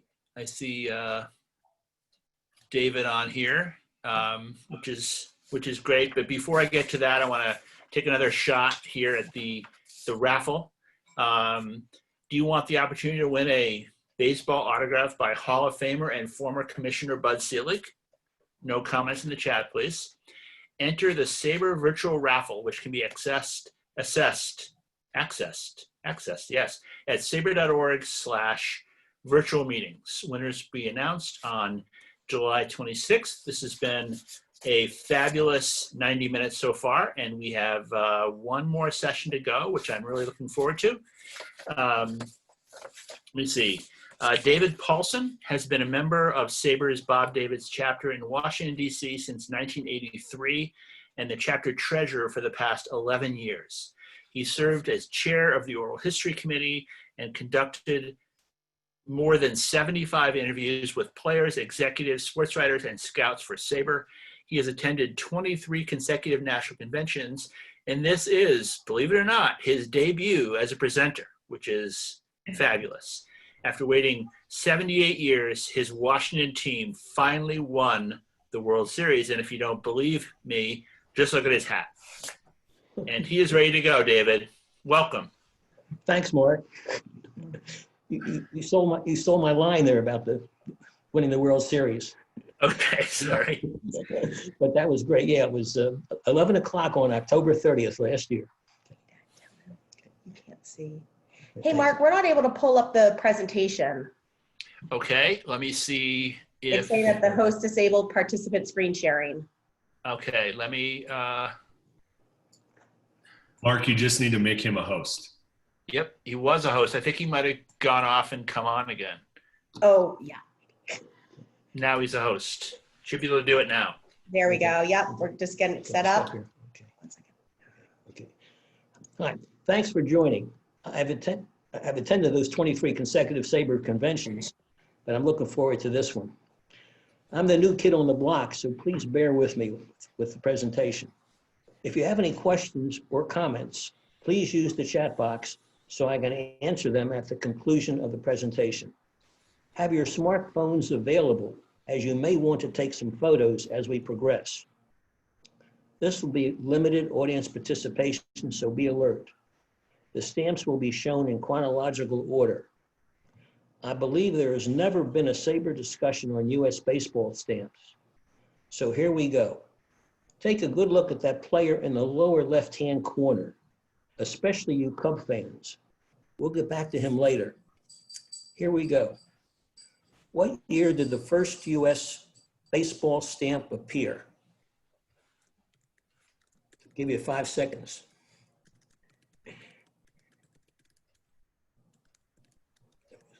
Which one here?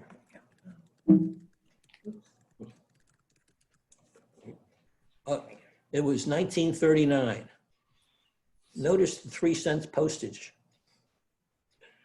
The postal folks thought they were celebrating the centennial of baseball, but we know better. This scene depicts youngsters supposedly playing baseball in Cooperstown in 1839. Next question. What year did the next baseball stamp appear? It was 30 years later in 1969, which celebrates 100 years of professional baseball. Now, I have a hobby of collecting autographs on first day covers, which I started in February 1970. A first day cover is a newly issued stamp affixed to a specially designed envelope or cover. This slide shows the cachet on the left side, the first day of issue cancellation beneath the stamp, and the date of issue, and designated post office in the center.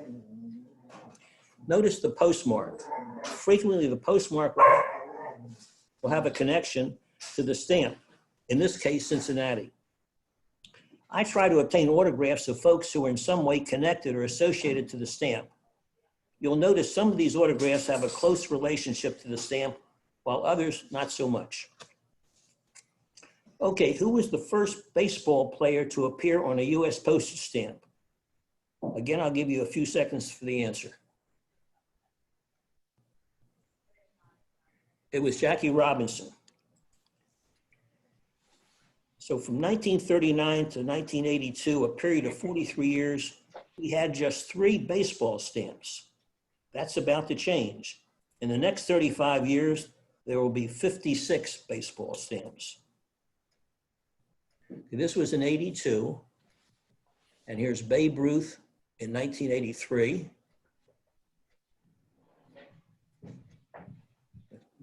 Next one, not moving. What? Okay. Roberto Clemente, 1984. And of course, Bill Mazeroski and Roberto were teammates.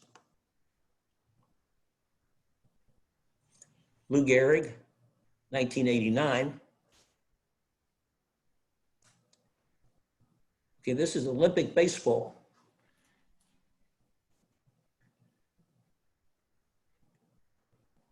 Okay, this is softball, but I figured we still should have it with baseball.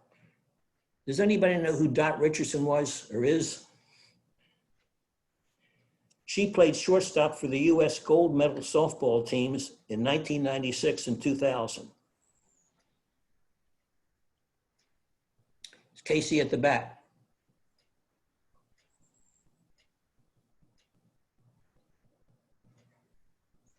Okay, now, in 1998 and 1999, the post office came out with a large series of stamps depicting significant people and events that occurred in the 20th century. There are 6 baseball stamps in this group. This is the first one, and here's our fella from the beginning there. This represents the 1903 World Series, the first one. Who is he? I don't know. Someone thought it might be Frank Wildfire Schulte, but he did not play in the 1903 series. The post office could have made a mistake, or it could just be a generic player. Anyone have an idea? If so, put your response in the chat box. Okay. Here's Babe Ruth again. Jackie Robinson a second time. And of course, his wife, Rachel, who signed it. Okay, shot heard around the world. Here's a baseball going out of the park. But why isn't Bobby Thompson on there? He's the one that hit it. Well, you have to be dead to appear on a US postage stamp. And Thompson was alive and well in 1999. Many times the Yankees and Dodgers played each other in the World Series in the 20th century.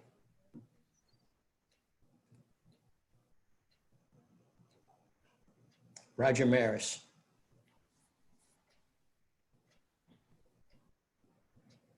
Baseball records, and here's our own Dave Smith, who signed it.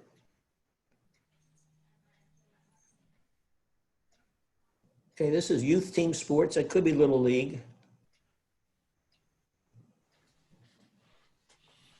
Okay. In conjunction with the 2000 All-Star Game, the post office came out with a series of 20 all-time greats with all positions representative. Who would you pick besides George Sisler? Is Jackie Robinson for a third time? Lou Gehrig for a second time?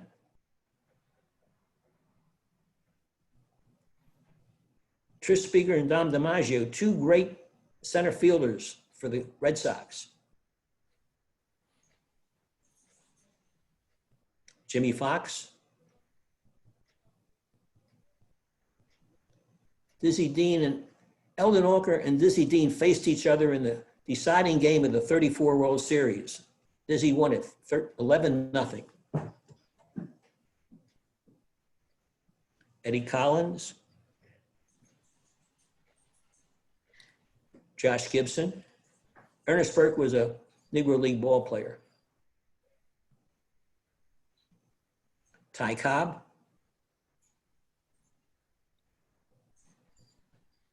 Lefty Grove,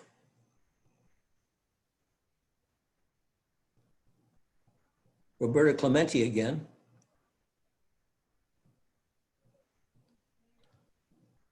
Walter Johnson and Randy Johnson, 2 strikeout artists.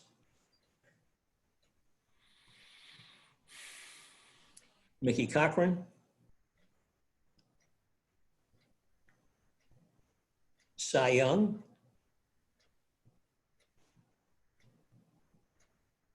Satchel Paige,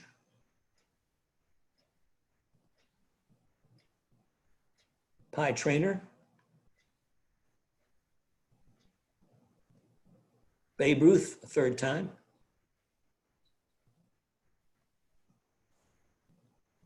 Rogers Hornsby,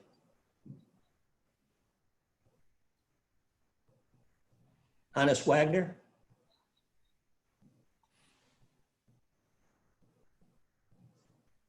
Christy Mathewson, and Steven Strasburg, 2 great postseason pitchers. Christy with the 3 shutouts in 1903, and Strasburg with 5 wins in the postseason this past year. We now have 10 ballparks coming up. Here's Fenway. Who are the others would you pick?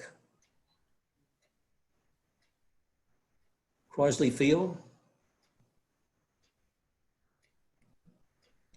Yankee Stadium,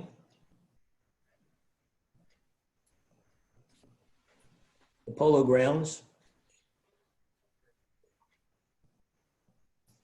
Forbes Field, Tiger Stadium, Comiskey Park, Wrigley Field, Ernie Banks, good combination. Ebbets Field, and Shibe Park. Only 3 of these are still in existence. In 2006, they came out with a series of 4 sluggers. There are many players deserving to be on a stamp. Here are the 4 that were chosen. Roy Campanella, Mickey Mantle, Mel Ott, and Hank Greenberg. Does anybody know who Dan Rutenberg and Eric Holtz are? In 2007, there was an Israeli baseball league. These were 2 college players who played in the league. Eric Holtz is currently manager of the Israeli team that will participate in the next World Baseball Classic. Take me out to the ball game. And who is Julie Croteau? She was the first woman to play men's baseball in college and the first woman to coach men's NCAA Division I baseball.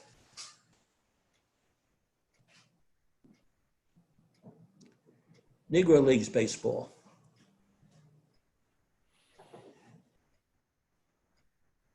Rube Foster.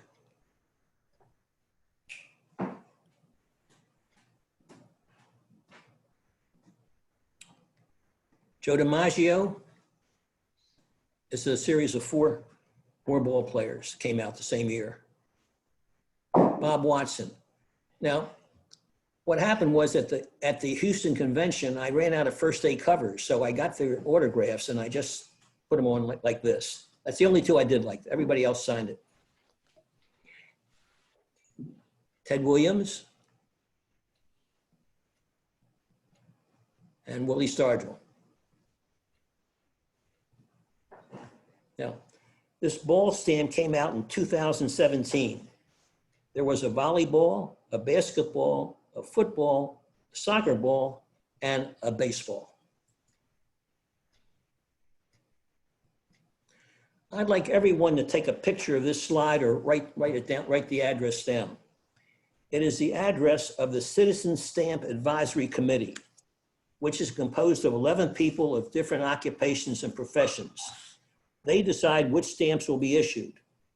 You've just seen 59 baseball stamps of players, ballparks, Casey at the bat, Take Me Out to the Ball Game, and a few others. But what category is missing?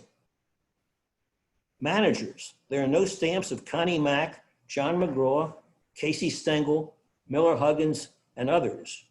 What I would like for you to do is to drop the Stamp Advisory Committee a postcard or letter.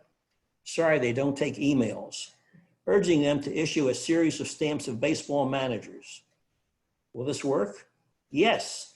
For years, there had been only 2 generic basketball stamps. So for 3 years, I wrote to the committee suggesting a stamp of Wilt Chamberlain and or Red Auerbach. Voila. In the 4th year, Wilt Chamberlain's here. That unrecognizable signature, by the way, is Shaquille O'Neal. You've seen all the baseball stamps. Now I'll take your questions and comments.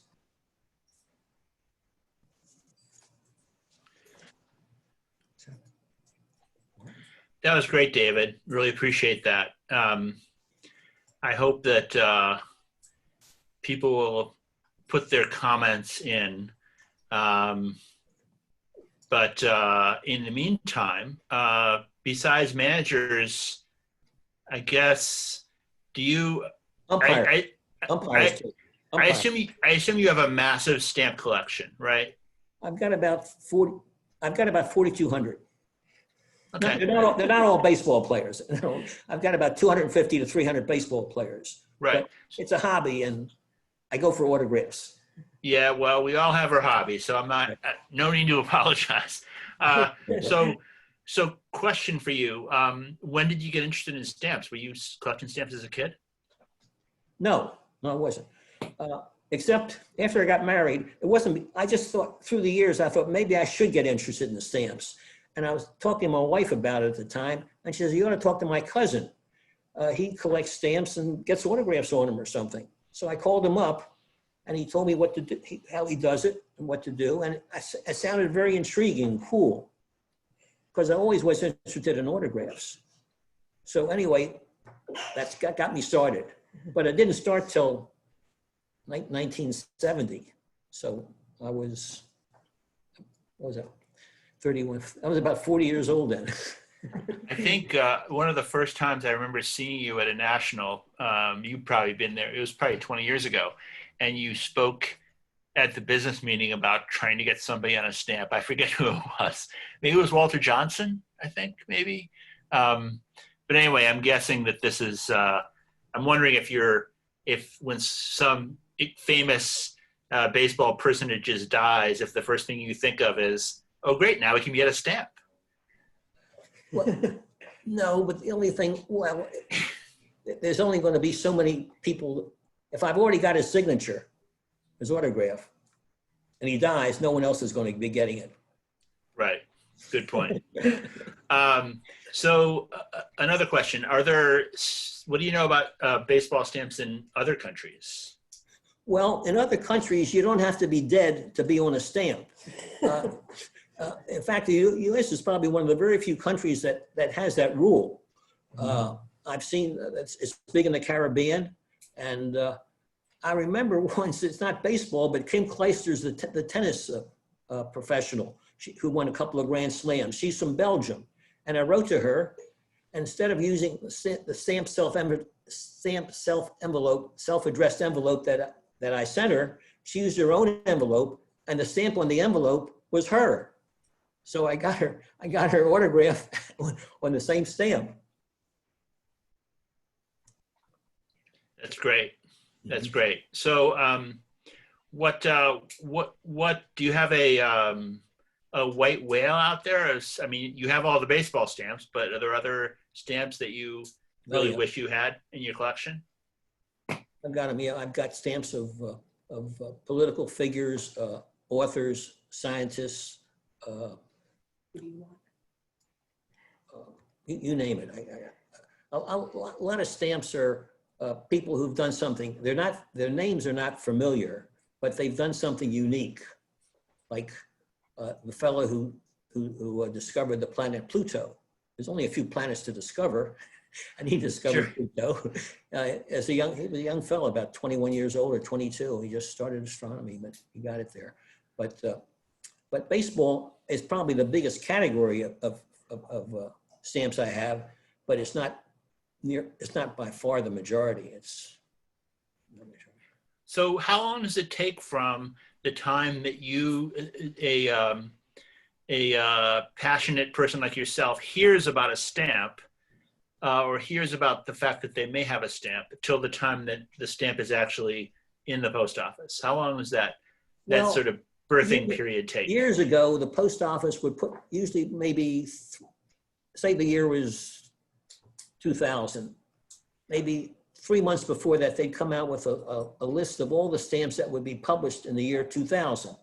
They would give the denomination, where the first day cover would come from, what particular city and so forth. So you knew in advance. They don't do that anymore. So I have to either go to the post office or maybe go to the internet to see what stamps are coming out soon. Now, most of the stamps that come out do not lend themselves for autographs. Got flowers, flags, but people usually, or maybe certain events. So depending on the stamp, I'll get the stamps, and then the cachet, it's the envelope without the stamp and without the postmark. There's a fellow in Virginia who sends me that one from Will Chamberlain, which is a very nice, beautiful cachet. So then I'll send those into the post office with the stamp, and they'll cancel it, mail it back to me. Then I'll try and match up with somebody I'm interested in getting. Sometimes I've got a big cigar box full of, not a shoebox full of about 200 covers still waiting to match up. But there's no autographs on them. So this is just some process you make to yourself. Like if you have a stamp of Dizzy Dean, you have to sort of think like, who do I know that would be the proper person to sign this? Somebody with a connection to that person. It happened to be Eldon Walker. In this particular case, it happened that he was at the Miami convention back in 79 or 80, something like that. And he was, I'm not sure if the chapter down there is named after him. And I'm not sure if he was the keynote speaker or not, but I interviewed him and I also got him to sign it at that time. Right. No, I remember when Arnold was there in Florida. Right. Yeah. So. So somebody asks,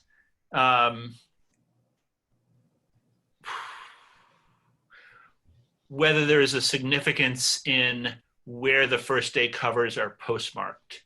And in particular, and the question went past, but in particular, the 2000 World Series stamp appears to be postmarked in Atlanta. Like, is there some reason that would happen? Well, like the 100 year of a professional baseball, that was Cincinnati, because Cincinnati Redlegs. Now, if it was a Mark Twain stamp, they probably could come out of Hannibal, Missouri, or an John Kennedy, maybe Boston, or President Roosevelt, Hyde Park.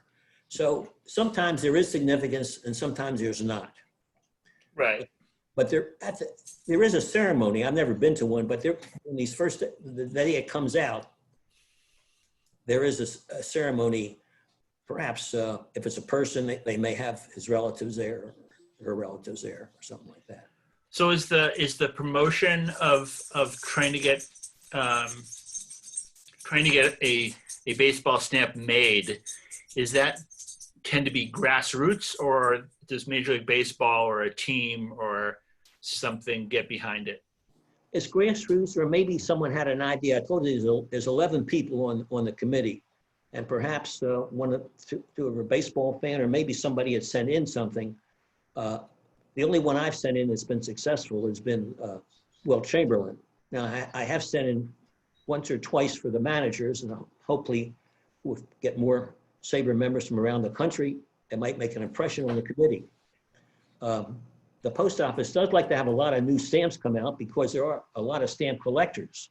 And of course, who collect these stamps, that makes it more profitable for the post office since they're not processing a first day letter, not first day, a first class letter. Yeah, when you mentioned Chamberlain, the Bostonian in me immediately thought of Bill Russell, and then I remember, wait, he's alive. We have a ways to wait. So there's actually a waiting period, right? It's not just immediate. It used to be 5 years, but it's not any longer. Gwen Eiffel, the journalist on PBS, she died about 3 years ago, and she's been on the stand. So it's you have to be at least dead. Previously, presidents could get in within a year, but we have to make sure they don't do anything scandalous. Now, speaking of that, Will Chamberlain, that postmark was postmarked Philadelphia. He grew up in Philadelphia, and of course, he played for the Warriors, Philadelphia Warriors, when he first turned pro. But sometimes it's significant, sometimes it's not. Well, David, I welcome you to go through the chat on your own because there's a lot of attaboys and praise for this. It's too bad you waited 23 years. Hopefully you don't wait 23 more years before you do it again. Yeah, I do want to thank whoever is responsible for me being able to do this. I want to thank them. Well, I will say that next year, if all goes well, which we hope it will, we'll be in Baltimore, and maybe you'll have another idea. The logistics will be much easier, hopefully, not on Zoom. Yeah, I just live 25 minutes away from Camden Yards. Yes. So anyway, we all look forward to seeing you there as always. Really appreciate your time today, David. You did a fantastic job, and that's it. Great for you. Thank you. So for the rest of you, the last thing I want to say is thanks for helping participate here in the 7th day of SABR Virtual. We are coming back tomorrow at 12 o'clock, and it's another fantastic day. Kurt Smith is going to speak, Rob Fitz, Alan Cohen, and Keith Spalding Robbins. I'm sure it's going to be fantastic. I'm really looking forward to it. It's all been wonderful so far. Thanks to everyone. Thanks to the presenters. And go check out that raffle. And go SABR. Have a great day.